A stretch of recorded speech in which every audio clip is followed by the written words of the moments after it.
From looking for a lot to choosing a house design, to the different factors to consider, like where to shop, what to shop for, who to approach for advice, and other tips every future house builder should know. Project First Home will show you how it's done. Week after week, join Angel and I as we help Philippine Realty TV's executive producer, John Aguilar, build his dream house from scratch.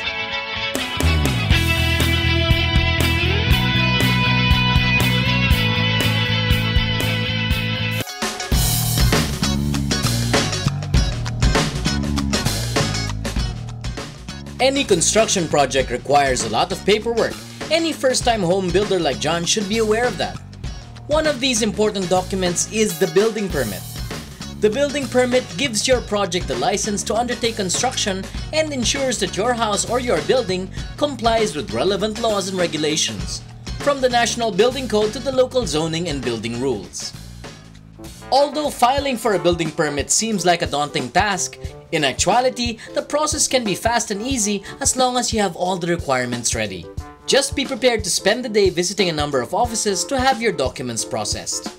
Along with completing the requirements and getting started on the legwork, secure all the forms you need from the City Hall. These forms are for the building, sanitary, and electrical requirements. Of course, all the requirements must be complete before I can file for John's building permit.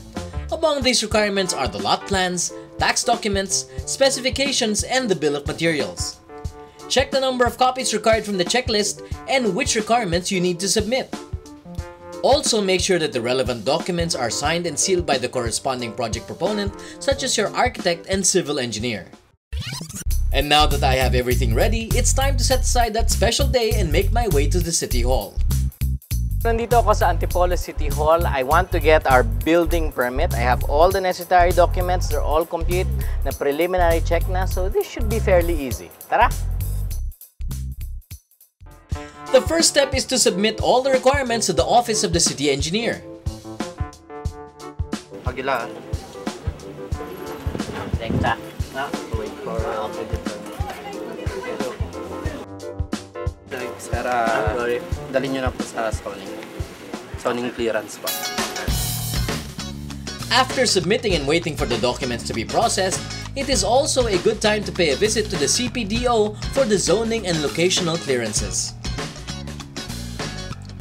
In the meantime, back in the City Engineer's office, the submitted documents are checked and processed thoroughly.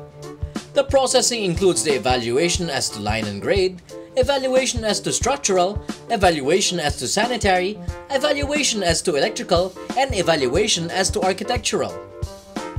After the evaluations, the processed documents are now submitted to the Chief Enforcement Division for the completeness of the requirements and assessments. At this stage, an order of payment is issued. It's time to make a short trip to the City Treasurer's office and make the payment to the assigned cashier.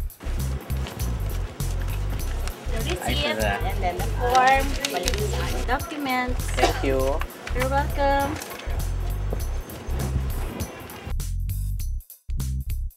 Post-payment is a good time to visit the Bureau of Fire Department for your fire safety clearance. Don't forget to bring the important documents needed for this stage. Present the receipt and the relevant approved papers at the City Engineer's office and wait for the approval from the local building official. Thank you. Aguilar. Sir, okay na sir. Uy, salamat ha. Thank you. Thank you, sir. Now John's permit is ready and we are all set to move on to the pre-construction stages. When it's your turn to go to the City Hall for your own building permit, make sure you secure a checklist of all the requirements needed.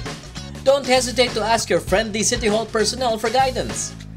With such preparation, the process of applying and securing the building permit does not have to be a stressful experience.